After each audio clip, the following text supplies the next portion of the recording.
Est-ce que ça vous est déjà arrivé de chercher un de vos fichiers dans le menu démarrer et au lieu de trouver le fichier, Windows vous sort une recherche sur Internet? Bien sûr, ça vous est déjà arrivé, ça nous est tous déjà arrivé. Parfois, le menu démarrer a même du mal à trouver des applications qui existent. Donc, j'ai la solution pour vous et elle s'appelle Fluent Search. Alors, c'est une appli qui vous permet de lancer des applications à partir d'un menu, trouver des fichiers, faire des commandes, faire des recherches Google, etc. Et même quelques features un peu olé olé qu'on va voir. Donc, pour le télécharger, vous venez sur ce lien que je mettrai bien évidemment dans la description. Oh, et si vous voulez passer directement au logiciel, allez au timecode qui se trouve ici. Les chapitres sont en description. Donc, vous cliquez ici sur télécharger maintenant. Et ici, vous cliquez sur cet installeur si votre processeur est sous architecture x64 ou x86. Et vous cliquez ici si vous avez un processeur ARM installeur. Et le téléchargement va se lancer. Une fois le téléchargement terminé, vous double-cliquez simplement sur l'installeur. Moi, je vais installer uniquement pour moi. Et là, vous avez juste à cliquer suivant, bon, accepter les termes, suivant, suivant, suivant, etc. Installation classique. Et là, finir. Et donc, après l'installation, vous avez ce petit menu et vous avez juste à sélectionner la langue. Donc, je vais choisir français. OK. Et on patiente quelques secondes. Bienvenue sur Fluent Search. Donc, on va utiliser le thème système. Prochain. Ici, le raccourci clavier pour lancer la fenêtre de recherche. Moi, je vais le changer en cliquant ici, en cliquant sur Alt espace. Donc, pour moi, le raccourci clavier pour lancer Fluent Search, ce sera Alt espace. Vous pouvez bien évidemment choisir le raccourci clavier que vous voulez. Donc, on va cliquer sur Suivant. Comme je le disais, vous pouvez rechercher des fichiers. Prochain, prochain, prochain, finir. Et voilà à quoi ressemble la fenêtre. Et maintenant, j'utilise le raccourci clavier que j'avais attribué précédemment, donc Alt espace, et j'ai cette fenêtre. Et à partir d'ici, je peux rechercher des fichiers, lancer des applications. Je vais lancer par exemple Google Chrome, donc j'ai juste à taper Chrome, et j'ai ici une recherche. Ici, j'ai déjà une fenêtre de Google Chrome qui est ouverte, donc il me propose CTRL 1 pour passer à la fenêtre. Donc si je fais CTRL 1 ou si je clique ici, je reviens à la fenêtre. Mais si je le ferme et que je rouvre et que je cherche Chrome, là je peux ouvrir l'application juste en cliquant sur Entrée ou en faisant CTRL 1. Donc je clique sur Entrée et j'ai Google Chrome qui s'ouvre. Vous pouvez également chercher des fichiers, mais d'abord vous devez faire une petite manipulation. Pour l'exemple, je vais chercher Super Whisper, qui est un de mes fichiers, et je vais cliquer ici sur Installer service, ce qui va indexer mes fichiers pour que Fluent Search soit capable de retrouver tous les fichiers dans tous les repos de mon disque dur. Donc je vais cliquer sur Entrée. On patiente quelques secondes, et voilà, l'indexation de fichiers est terminée. Maintenant, si je recherche le même fichier, donc Super Whisper, et vous voyez que maintenant il a trouvé l'installeur. Donc il est dans mon disque C et dans ce dossier. Un autre exemple, j'ai cette image d'un chat dans mon dossier image. Donc si j'ai pas envie d'ouvrir mon explorateur de fichiers et d'aller chercher dans mon dossier image, j'ai juste à faire Alt espace, taper le nom du fichier, donc mime. Ah, vous voyez, j'ai même pas besoin de taper le nom complet qu'il a déjà trouvé ici. Donc j'ai juste à venir là. À partir d'ici, je peux l'ouvrir. Voilà. Donc, si vous connaissez le nom de vos fichiers, c'est beaucoup plus rapide de juste faire Alt espace, taper le nom de votre fichier et le retrouver assez rapidement. Alors, on va passer à quelques customisations parce que, bon, on va pas se mentir, le menu comme ça, il est pas très beau. Ce qu'on va faire, c'est qu'on va venir cliquer sur la petite flèche ici qui se trouve au niveau de la barre des tâches. Et ici, vous avez l'icône de Fluent Search. Donc, vous allez faire un clic droit dessus et vous cliquez sur Paramètres. Et ici, on arrive sur les paramètres de Fluent Search. Je vais rapidement maximiser cette fenêtre. On va changer quelques petits trucs. Donc, vous pouvez modifier le thème. Sachez que ça modifie aussi le thème des paramètres. Donc, vous avez ce thème-là, forêt. Si je fais ça, et c'est un petit peu différent, mais on voit pas vraiment la différence. Donc, c'est assez subtil. Moi, je préfère le laisser en coutume. Vous pouvez changer le style de la fenêtre. Et ça, par contre, c'est intéressant. Alors, vous pouvez changer la taille de la barre de recherche. Ouais, si je la mets toute petite comme ça, vous voyez qu'elle est complètement resserrée. D'ailleurs, c'est buggé, on voit pas très bien le texte. Alors, ce qu'on va faire, c'est qu'on va le ramener à une taille assez normale. On peut cliquer ici sur revenir pour revenir à une taille par défaut.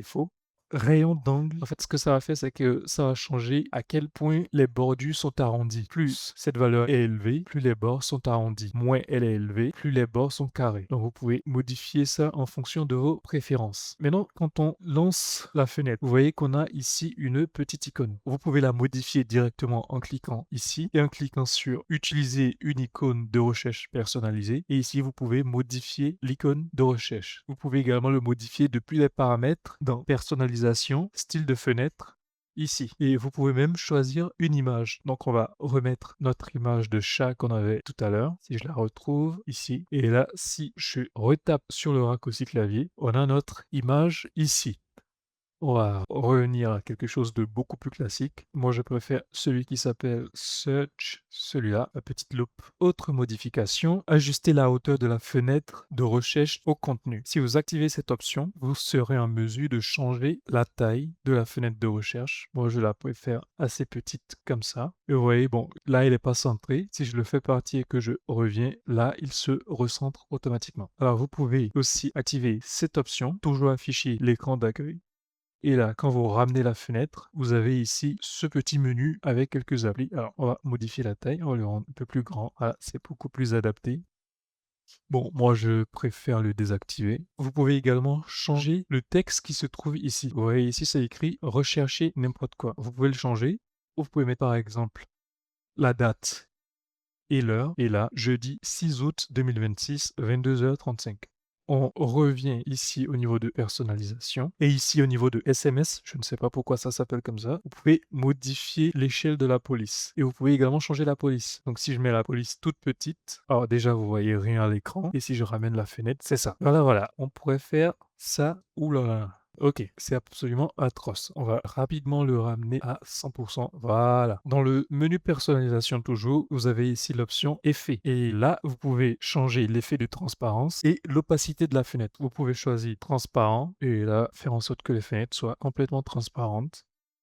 Donc moi, je vais mettre flou acrylique et transparence à, disons, 83%. Et si vous défilez vers le bas, vous pouvez changer la durée de l'animation. Donc si on la met au maximum comme ça, vous allez voir, si j'utilise encore une fois le raccourci clavier Alt espace, vous avez cette horreur.